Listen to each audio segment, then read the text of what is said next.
Alain Galatis, Dommage, édition Les Deux Océans. Lecture de quelques extraits. Absurde.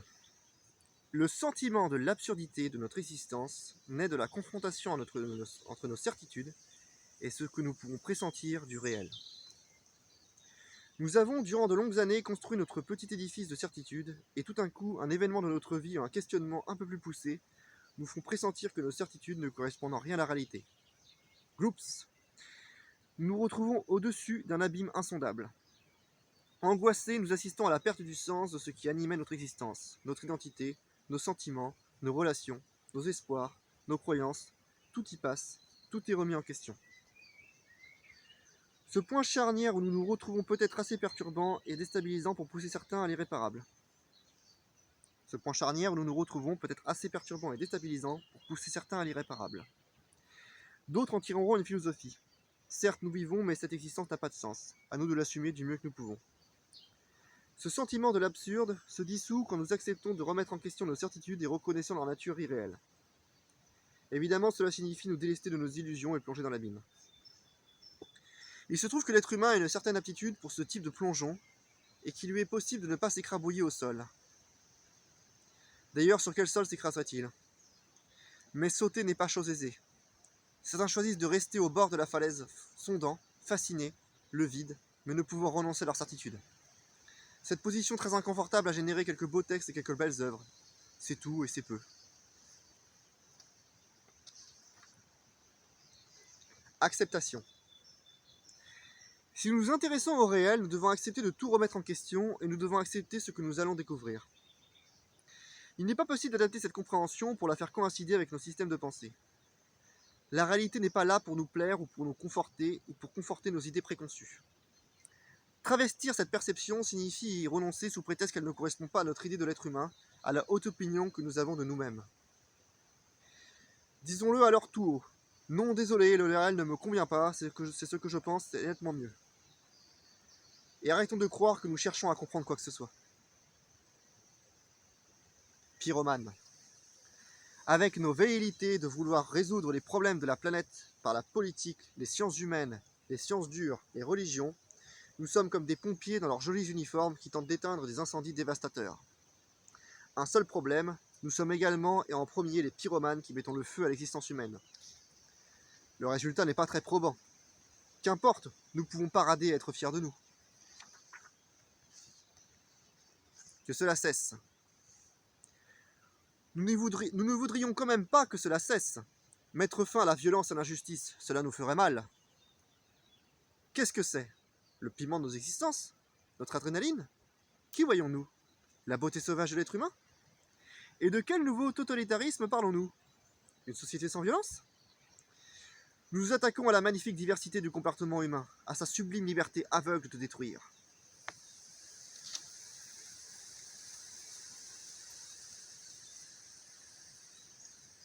Décalage. Le décalage entre ce que nous pensons de la réalité et cette dernière est trop gigantesque pour que nous acceptions d'en tenir compte.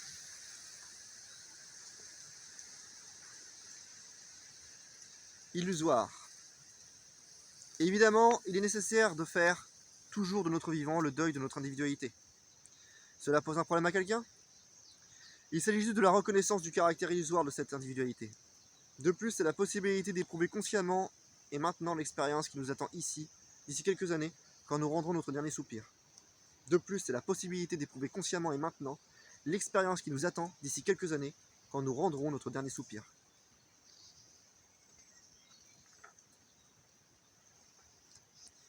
Création. S'il y a un deuil à faire, c'est uniquement celui de nos illusions. Nous ne sommes pas près de quitter le réel. Il n'empêche, la perspective de ce deuil peut sembler ravageuse et destructrice pour nos existences. Comment allons-nous vivre? Comment pouvons-nous vivre si nous ne nous percevons plus comme étant réellement des individus? Au fur et à mesure que nous accomplissons ce deuil, d'une illusion s'éveille en nous la conscience de notre nature réelle, infiniment plus large et profonde, dans laquelle nous nous réconcilions. Enfin, nous arrivons à bon port et retrouvons ce que nous sommes. Ancrés dans cette conscience, nous découvrons le prodigieux pouvoir qui nous est donné de créer, à partir du réel, le monde dans lequel nous allons vivre. Tous, nous avons un génie créateur immense. Nous créons nos existences, nos relations, la société, la beauté des arts, la complexité des sciences. Et c'est là quelque chose d'extraordinaire. Le drame est bien que nous exercions ce pouvoir sans aucune lucidité et en nous piégeant nous-mêmes. Liberté. La liberté ne consiste pas à se soumettre à un concept de liberté, mais à s'affranchir des concepts. Anarchie. Dans cette conscience, il n'y a plus aucun besoin de loi et d'autorité. Chacun à chaque instant, nous sommes le garant de la cohérence et de l'intégrité de l'être humain. Chacun, nous sommes responsables de tous. Absence. C'est une évidence de constater que la situation globale de l'humanité est catastrophique. Il n'y a pas besoin d'en énumérer les éléments les plus révélateurs. C'est également une évidence que nous, êtres humains, sommes responsables de cette situation.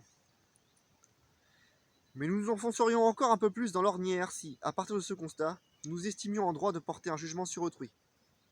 Prétendre que nous avons tout compris et que d'autres se trompent est la perpétuation d'un même comportement dont nous payons toujours et encore les conséquences. L'éternel affrontement stérile de nos opinions. Personne ne peut nous juger, nous ne pouvons juger personne. Mais tous, nous avons à être responsables de chacun de nos actes dans un constant effort de lucidité. Le désert. Cela fait des millénaires que le diagnostic a été établi. Nous vivons en fonction d'illusions, et il est possible de découvrir une conscience plus critique et plus large, tenant compte de cette spécificité et percevant les réels d'où émergent ces images. Mais jamais nous n'avons accepté d'en tenir compte. Jamais, à aucun moment et dans aucune société, cette conscience n'est devenue une donnée prééminente de la vie collective. Les seules dimensions où elle a pu, dans certains cas, s'exprimer sont les dimensions artistiques et religieuses, mais elle a été transformée, trahie, désamorcée et récupérée. Autrement, c'est le désert. Personne dans aucun débat de société n'évoque ce fait. Personne ne réagit quand des politiciens nous vantent les mérites de leur système, quel qu'il soit, pour leur demander où est le réel dans tout ça, sur quelle conscience se base leur belle assurance. Les discours dominants sont délirants, mais aucune voix ne s'élève pour dénoncer leur absurdité. Au contraire, nous participons. Nous trouvons légitime de défendre des systèmes de pensée, des systèmes politiques, des nations, des intérêts, des croyances. Certes, des injustices nous révoltent, mais nous ne voulons pas rechercher les causes. Nous nous opposons, nous nous affrontons, mais nous restons à la surface. My Generation. Génération après génération, l'histoire se répète et nous retombons inlassablement dans le même panneau. Chaque individu crée son système de représentation et commet l'erreur de le considérer comme un témoignage fiable du réel. Apparemment, il ne nous est pas possible d'intégrer suffisamment les limites de ce système pour transmettre à une nouvelle génération une perception plus subtile et lui permettre de démarrer sur des bases solides. Une vie entière ne semble pas assez longue pour parvenir à régler cette question. Mais plusieurs vies ne nous seraient guère d'un grand secours puisque cette question ne nous intéresse pas. Nous préférons l'errance dans les sables mouvants de nos pensées et nous choisissons de laisser ces seules traces de nos égarements comme héritage. Ennemi. Nous sommes notre seul ennemi.